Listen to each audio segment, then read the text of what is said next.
Day 1051 of this Trump administration, and tonight the Trump White House is taking a pass on taking part in at least the next portion, the next phase of the impeachment process.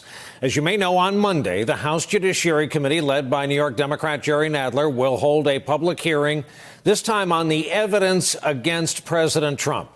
At 5 p.m. Eastern time today, to the surprise of no one, really, the White House signaled it will not be taking part in Monday's session or any other proceedings in the House. In a letter to the chairman, the White House counsel said the inquiry is, quote, completely baseless and has violated basic principles of due process and fundamental fairness, adding you should end this inquiry now and not waste even more time with additional hearings. The White House also signaled it is gearing up for the longer fight ahead. If they're going to do this, if the Democrats want this fight, it's something the president is willing to have. So we have that. The New York Times notes the decision to not take part in the House inquiry, quote, clears the way for House committees to debate and approve impeachment articles as soon as next week, allowing a vote by the full House by December 20th, the final legislative day of the year. And it all but ensures that the president's defense will not be heard before early January, when the Senate is expected to begin a trial. The president is counting on the Republican Senate to supply ammunition for a counterattack if, as expected, the House votes to impeach him. But earlier today on this network, one Democratic East Coast senator suggested there could be a few Republican defectors when it comes to supporting Trump.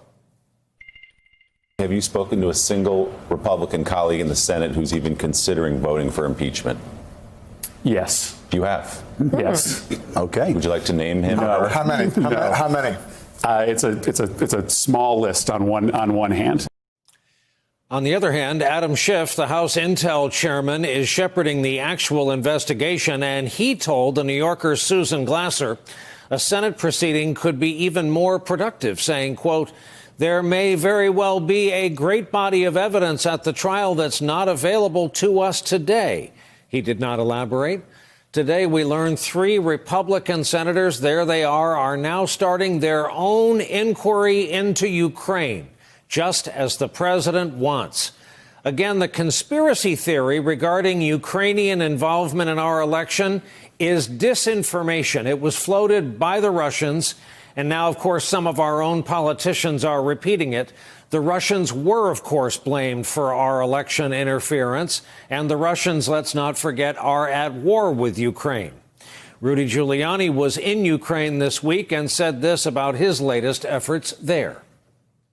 All I can tell you is that I am doing today, all day, and all night maybe, what I've been doing for a year and a half.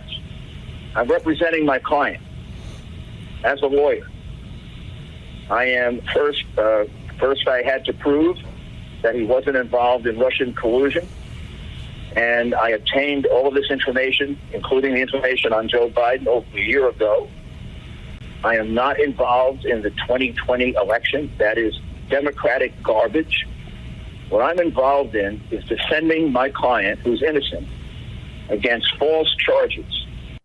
So that's the news from Rudy. There are a couple of other events to keep an eye on next week. Monday, Ukraine's President Zelensky meets with Vladimir Putin in Paris. It will be their first meeting, something to look forward to. And the Washington Post reports next week, Putin's foreign minister Sergei Lavrov will be in Washington for his first visit since that infamous Oval Office meeting with Trump in 2017.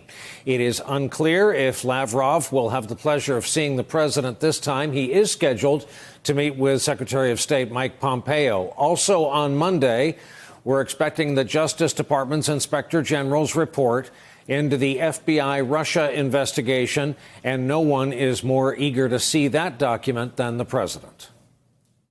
I hope they now go and take a look at the oranges of the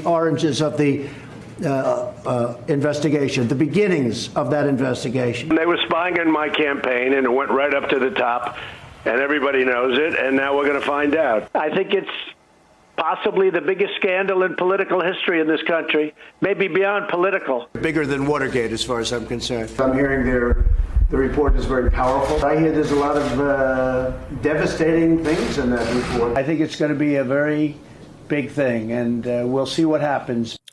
The White House got one new sign that the economy appears to be immune from the crises swirling around it. The United States added 266,000 jobs in the month of November. The unemployment rate is at a 50-year low at 3.5%, the 21st consecutive month with a rate of 4% or lower.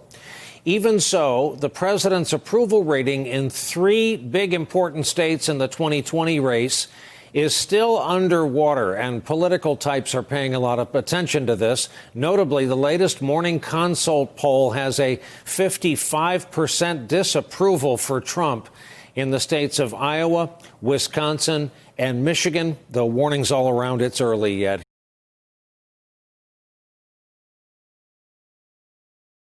Hey there, I'm Chris Hayes from MSNBC. Thanks for watching MSNBC on YouTube. If you want to keep up to date with the videos we're putting out, you can click subscribe just below me or click over on this list to see lots of other great videos.